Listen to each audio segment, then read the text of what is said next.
திருமணமான 3 மாதங்களில் வரதட்சணை கொடுமையால் புதுப்பெண் ரிதன்யா உயிரை மாய்த்துக் கொண்ட விவகாரம் தமிழகத்தையே உலுக்கியது.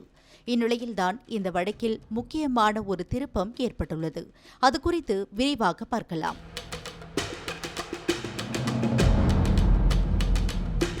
திருப்பூர் மாவட்டம் அவிநாசி கைகாட்டிபுதூர் பகுதியைச் சேர்ந்தவர் 27 வயதான ரிதன்யா. இவர் திருமணமாகி 78வது நாளில் வரதட்சணை கொடுமை தாங்க முடியாமல் கடந்த ஜூன் மாதம் 28ஆம் தேதி தனது பெற்றோருக்கு ஆடியோ அனுப்பிவிட்டு விஷம் குடித்து தற்கொலை செய்து கொண்டார். இந்த வழக்கில் ரிதன்யாவின் கணவர் கவின்குமார், மாமனார் ஈஸ்வரமூர்த்தி, மாமியார் சித்ராதேவி ஆகியோர் கைது செய்யப்பட்டு சிறையில் அடைக்கப்பட்டனர். பிறகு கைதானவர்கள் ஜாமீன் கேட்டதையடுத்து மூவருக்கும் நிபந்தனை ஜாமீன் கொடுக்கப்பட்டது. பின்னர் மூவரும் சிறையில் இருந்து வீடு திரும்பிய நிலையில் ரிதன்யாவின் 2 செல்போன்களை கண்டெடுக்கப்பட்டதாக சொல்லப்படுகிறது. இந்த நிலையில் ரிதன்யாவின் கணவர் கவின்குமார் உயிரிழந்த ரிதன்யாவையே குற்றம் சாட்டி வழக்கு தொடுத்திருக்கிறார்.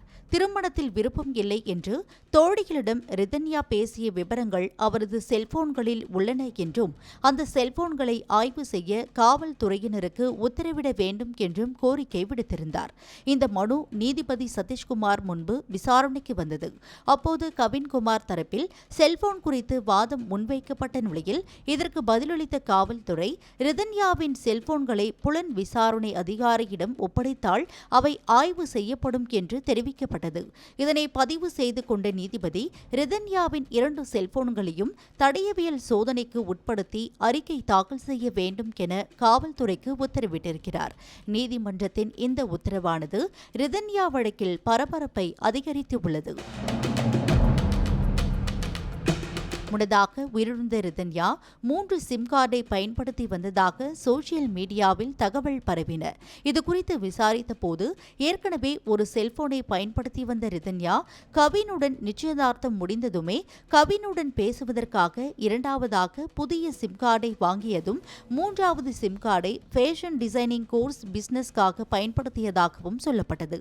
ரிதன்யாவின் தற்கொலை வழக்கை சிபிஐக்கு மாற்ற வேண்டும் என்று ரிதன்யாவின் பெற்றோர் சென்னை உயர்நீதிமன்றத்தில் தாக்கல் செய்த நிலையில் அதனை விசாரித்த நீதிமன்றம் சிபிஐக்கு மாற்றுவதால் எந்த பயனும் இல்லை, அதனால் உரிய விசாரணை முடிந்த பிறகு சரியான பிரிவுகளின் கீழ் வழக்கை பதிய வேண்டும் என கீழமை நீதிமன்றத்திற்கு உத்தரவிட்டதோடு திருப்பூர் மாவட்ட காவல் கண்காணிப்பாளர் மேற்பார்வையில் விசாரணை நடைபெற வேண்டும் என்றும் உத்தரவிட்டிருந்தது.